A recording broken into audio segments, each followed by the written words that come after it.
we did the fight, when you beat Tyron Woodley, you had a post and you had a hit list.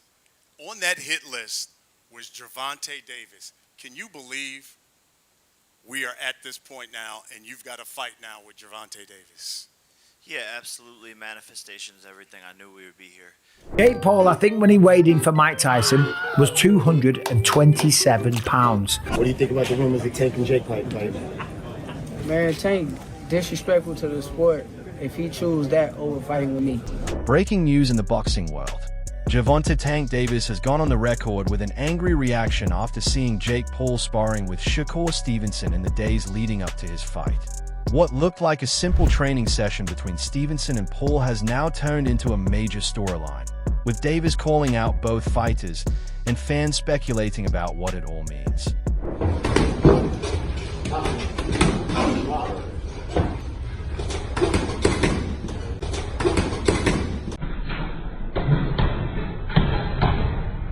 Let's break down exactly what happened. Davis' fiery response, Shakur's reasoning, Jake Paul's role, and how fans are reacting. What do you think about the rumors of Tank and Jake fight? Man, Tank, disrespectful to the sport if he choose that over fighting with me. Let's start with context.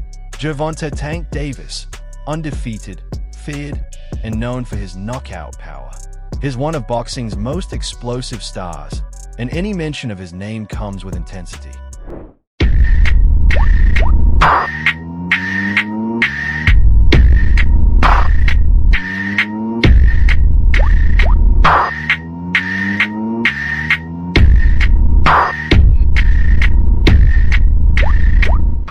Shakur Stevenson, the opposite style. Slick, technical, defensive mastery. A fighter praised for his IQ and his ability to make elite opponents look average. And the left hand goes to the body easily. There's another left hand from Shakur. Oh, look at that, going underneath. Drake, to your point, obviously, if you simply win this fight, it is a major, major notch on the belt. He's just trying to use that as a rangefinder. He's looking for the uppercut and the combination. And he needs to be trying to hit Shakur Stevenson right now. That high guard is not serving him well. There was a left uppercut that came in. Shakur very good at changing levels. Three-punch combination. Headshot comes in again from Stevenson. He's still dangerous. He's still dangerous.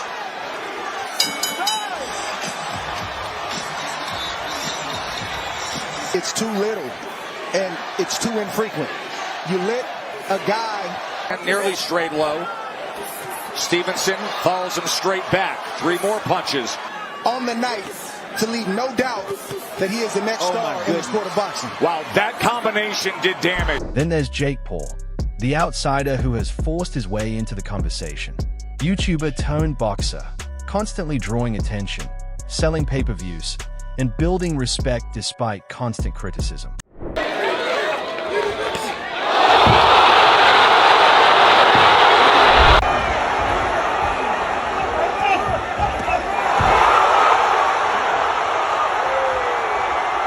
So when footage surfaced of Jake Paul sparring with Shakur Stevenson, it immediately raised eyebrows.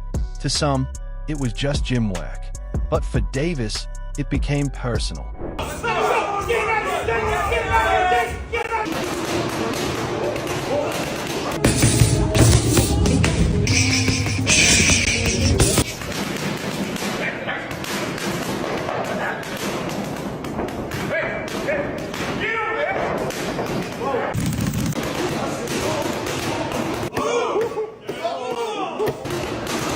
The spark for all of this, a short clip from the gym. Jake Paul moving around with Shakur Stevenson. Controlled sparring, but intense enough to show effort. Within minutes, the video spread online. Fans debated, is this just harmless training, or is Stevenson sending a message ahead of a possible showdown with Davis? What do you think about the rumors of Tank and Jake fight? Man, Tank, disrespectful to the sport if he choose that over fighting with me. For Tank, the optics were clear. It looked like Stevenson was aligning himself with Paul, someone Davis has openly dismissed in the past.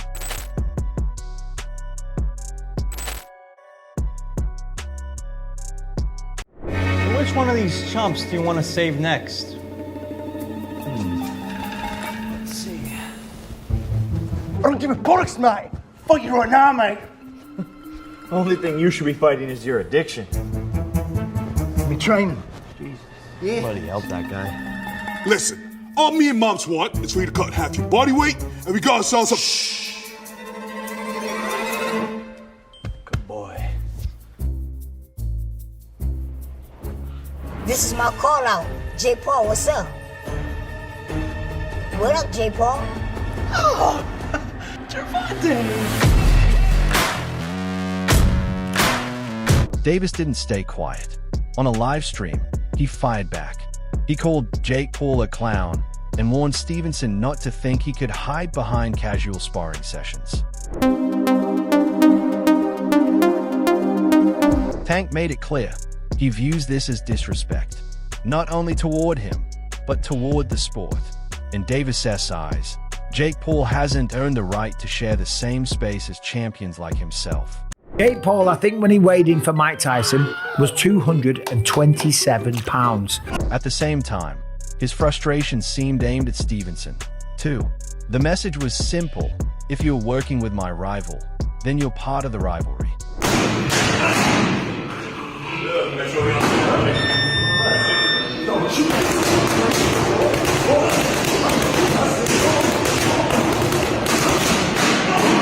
Now, here's where it gets interesting.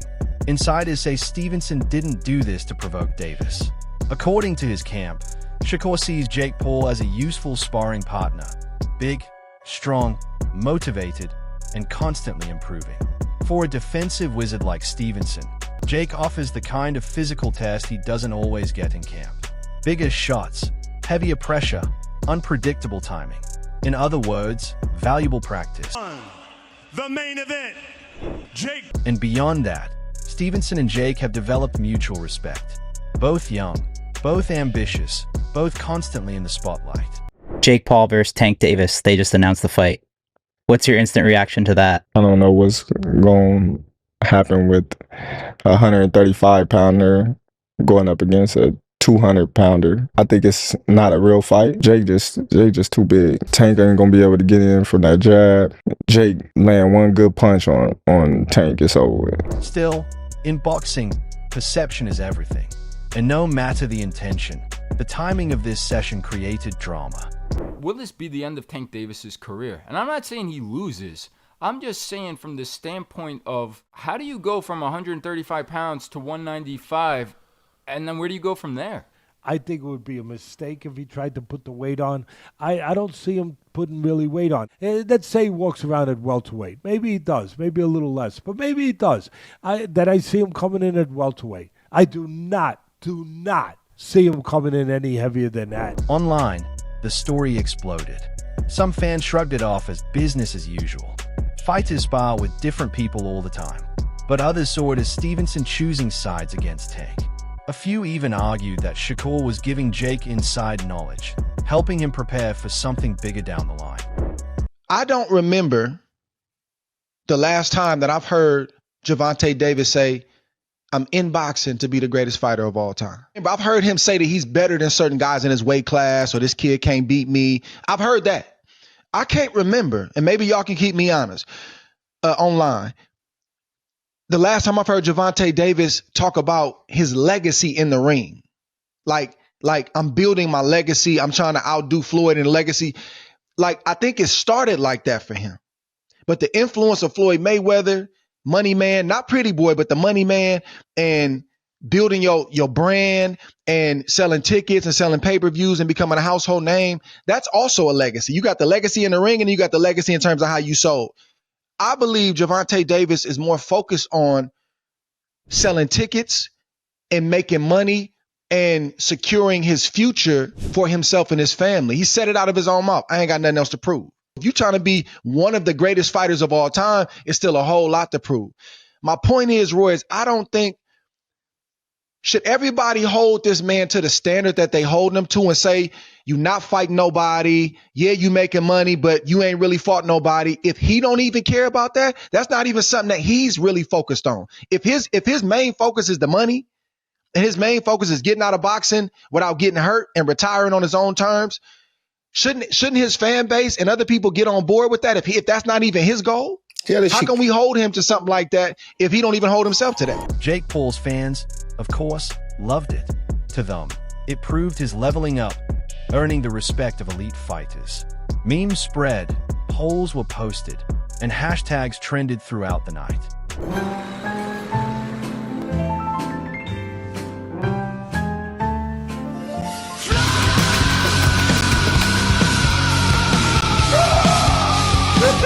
The bigger picture, this is what modern boxing looks like. Traditional stars like Davis and Stevenson live alongside crossover names like Jake Paul. Every interaction, every sparring session, every live stream becomes a storyline. For Tank, this adds fuel to his upcoming fight. More motivation, more edge. For Stevenson, it shows the fine line between gym work and public perception. And for Jake Paul, once again, he finds himself in the center of the storm, even without an official fight booked. Whoop-de-doo.